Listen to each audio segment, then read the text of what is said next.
We're in quite a streak of hot, dry weather here in Gainesville, but that may be changing a bit this week. From the UF Weather Center, I'm Jeff Huffman. Boy, the clouds sure tried to build on Sunday. Here's a look at the time lapse, but continuing with the trend of last week, we have high pressure kind of suppressing the cloud development, so we don't see a whole lot of thunderstorm activity in the afternoon hours. And we're in a stretch of some really dry weather. From May 15th to June 20th, the National Weather Service says this is our third driest in terms of that period of time since records had been kept back in the late 1800s. Sunday also marked the 8th day in a row of 95 plus on the thermometer and the 7th day in a row of heat indices above 100.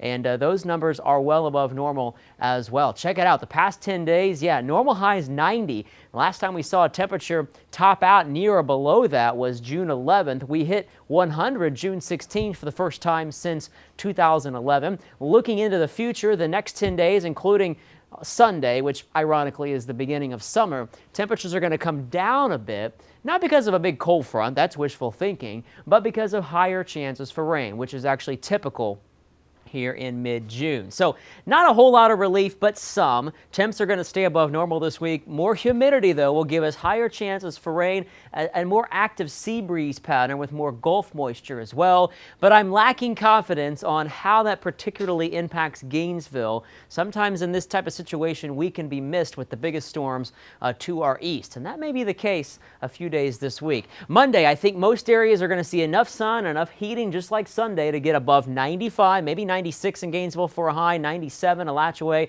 and those feels like numbers. Check them out by 10 a.m. Already upper 90s, and for several hours Monday afternoon, 100 to 105.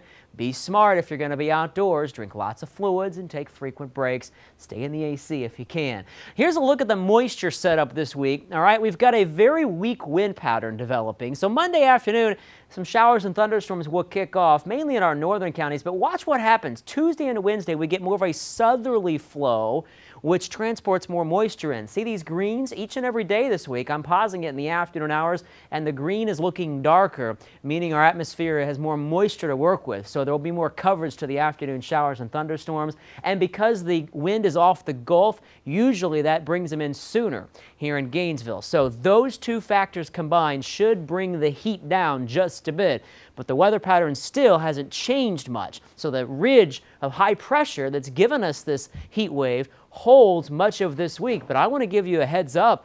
There is an indication on some of the long-range forecast models that we're going to see a rather dramatic shift in the pattern by the end of the month with possible relief in a big way by late June or early July. So we're going to cross our fingers for that. Here's your updated 6-day, heating up Monday with more coverage to the afternoon storms than we've seen, but still plenty of heat out there with a heat index above 100. Slightly higher rain chances Tuesday, Wednesday, Thursday. Temps come down just a bit.